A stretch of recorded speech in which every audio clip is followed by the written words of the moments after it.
FM, you lock live with your homeboy King Silky. We are back in the studio live, and I'm blessed to have my man in the studio with me, Picassomusik. He's back with me. We gonna get into another one of his songs, but before we do, we gotta get to know him and his journey and what led him into doing what he's doing now, which is spreading positive message through his music. And I'm telling y'all, we all gonna stand behind this. All my wild and milders. We're going to stand behind Picassomusik. So y'all get ready to go on my man page and click like a lot of times. So that's what we're going to do. Real quick, back in the studio with my man Picassomusik. Welcome back, man. What up? That's what's up. So real quick, I want you to before we get to the next question, I want you to, because the next question, I'll give you the question, then we'll go into it. Right. But the next question is, do you ever look back and regret or wish you would have done your music differently or started earlier? But before you answer that question, okay, I want you to tell me your past and how you got to your present. All right, you might have to refresh me about the other question. Okay, I'll bring it back. Just a quick version, man. I guess you could say my testimony of how I got to where I am now. I grew up in the church, you know what I mean? So I was a church boy, but I got really heavy into rap and hip-hop music in my early teenage years. And right. that started to draw me away from church, you know what I mean? Because I started listening to Jay-Z, Biggie, you know. Right, I'm a 90s yeah, kid. So when I started getting heavy into hip-hop music, I started rapping myself around the age 12 or 13. And I got into a group in high school called Live Rounds, and all we talked about was guns, drugs, because that's all we listened to. Yeah, I feel you. You know what I mean? So I was rapping the street life, you know, quote unquote, trying to be a thug. I wasn't out there, you know, doing that stuff, but I was rapping about it because that's all I knew. Gotcha. So to make a long story short, man, and at the time I had just graduated high school, and we had this opportunity to do a show and possibly get a record deal. At least that's what the record executive said anyway. Yeah, so, I feel you. But I was like, you know, at that time, man, I was kind of running from God. Like, even I got accepted into a Christian college, which I didn't even know was a Christian college in Virginia called Liberty University until I went and visited it. Right. And I was like, man, I ain't going here. You know what I mean? Like, they were talking about church every Sunday, church Wednesday. I'm like, you know, I just graduated high school. Only thing on my mind was wilding out. Yeah, I feel you. Like, man, I'm on my own. It's time to wild out. Yeah. But man, when God got a call in your life, he'll get a hold of you, man. And he got a hold of me, like, literally months after I graduated high school. And that's when everything started. You know, I started, I was in a group at the time, in a Christian rap group. And from there, man, it just, you know. Yeah, I gotta ask you a question, and this is personally what I want to know, too. Because when you say God called you, right, how do you...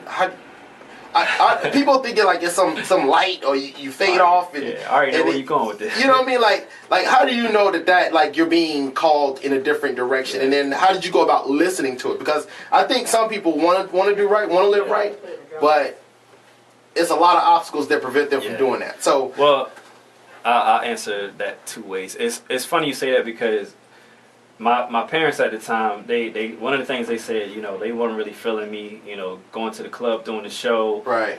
You know, they didn't really know I was rapping. They, you know, of course I couldn't be like, hey, listen to my new song. I'm out here cursing up a storm, you know. Okay. So they were like, one of the things they said, we want you to pray and ask God what he wants you to do. And I'm like, how will I know, you know, if God's speaking to me? And one of the things they say, you will know. You'll just know. And like, and I lie to you not, man. So many things was happening. So many signs was taking place. Like, you know, the group was Live Rounds. Everybody had went and got T-shirts that had Live Rounds on the front and then a gun on the back, or a number representing the gun, like a 9, a 45, 22. Everybody went and got shirts except for me. I was left out somehow. Studio session was supposed to happen on a Wednesday. That got canceled. We were supposed to do the show on a Thursday. That got canceled. Everything just started like happening, you know. I'm like, and my mom was like, see, that's God trying to get your attention. I'm like, oh, mom, whatever, that ain't God, you know. I feel you. But it was an encounter that I had with my cousin, who I started the first Christian rap group with that I was in. And like, I picked him up and we was riding in the car. I was like, yo, man, we got the group, we about to blow up, man. You trying to hop in the group? Because I knew he rapped from back in early high school. And he was like, nah, man, I gave my life to God. Going to church. He's like, honestly, I'm thinking about doing gospel rap. And I'm like, what is that? You know what I'm saying? Like, what is gospel rap? Exactly. You know, so at that time, man, I knew God was speaking to me because you know, he didn't have to get in the car and start talking about that. Like the way everything was set up. Everything just kind of placed you like where you were supposed to be. Yeah, so I knew without a doubt that's that time in my life, man. like I know this is what I need to do. Yeah. So yeah, because I know some people out there, you know, they don't believe, and that's fine. I don't judge anyone on be it a atheist or whatever. I mean, and neither do you. I don't think you do either. But you know, that's real right there. And some people call it luck. Some people call it, you know, fate or whatever they call it. But I mean. Like I said, I don't judge anyone on what they believe or anything like that. It's just that's very, very interesting, very fascinating how you were placed, how things just placed themselves in order to take you down the road you're supposed to go down. So that's what's up, man. I really like that. Now we finna get to your next. Let's get to your next. Yeah, I'm about to go back direct. Yeah, I'm about to forget. I'm interviewing you. All right, here we go. Question was, do you ever look back and regret or wish you had done your music differently? Or started earlier doing gospel rap, Christian rap? Nah, I mean, honestly, because I started at 17. So yeah. I've been doing it for like 14 years. 3 or 4 years as a solo artist since I've been here in the UK. So I just look at it, you know, this God's timing, man. It's the perfect timing, you know. Gotcha. So I can't say I wish I started it earlier. I don't regret, you know, because like I said, I came up from, you know, a regular hip-hop group, you know, and I learned a lot from that, you know, listening to those type of artists that I grew up listening to. So that way it transitioned over into what I do now. So. That's what's up, man. That's real right there. And I commend you on that, man. It's like, and I like your story, because people, I think, don't you know, they hear what you're doing and they think, oh, you know, goody or whatever. But you had your journey, man. You had your journey of like going through it, and that's funny you said that, man, because like even now, and I'll give you like my testimony, you know, a little bit of it. But you know, me, I came from Little Rock, Arkansas. If you from the States, you already know there ain't no place. It's a game, man. So I came up crippin', you know, since I was 13. Yeah. You know, if you don't understand what that is, that's like when you wear the only color in your life and that you worship is blue. Yeah. So I think me getting out of that environment was my journey. You know, I got to get out of there thanks to my parents, because they.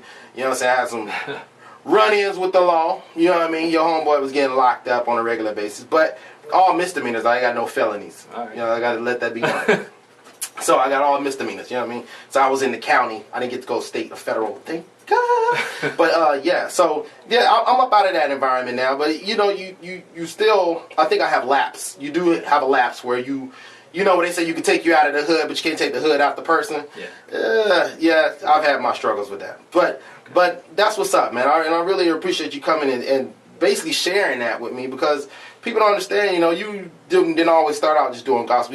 It was your path. Yeah. And just like everybody has their path, this is my path. And I do thank God for bringing me out of that situation, because I lost my cousin to the gangs. I've lost, you name it. Family members locked up. It's you know, just it's crazy. Now even family members doped up.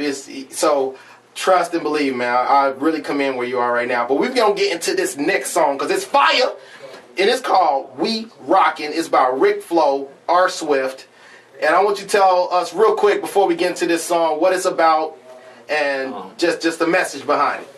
This song is really no deep message behind it, man. It's just saying we rocking. It's featuring Rick Flo and R. Swift. It's basically saying, like, as Christian rappers, we rocking the mic just like anybody else would. So that's all it is. And trust and believe, y'all in for a treat. I heard this song and I was like, yo, I could play this in the club. So please listen.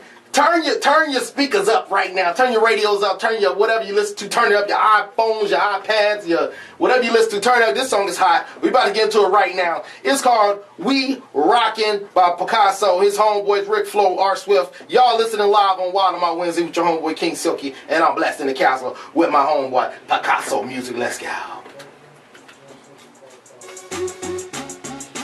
Now wait, hold it. That's it. Play it out. Hit it. Hands up, beats knocking, hands up, we rockin', we rockin', we rockin', we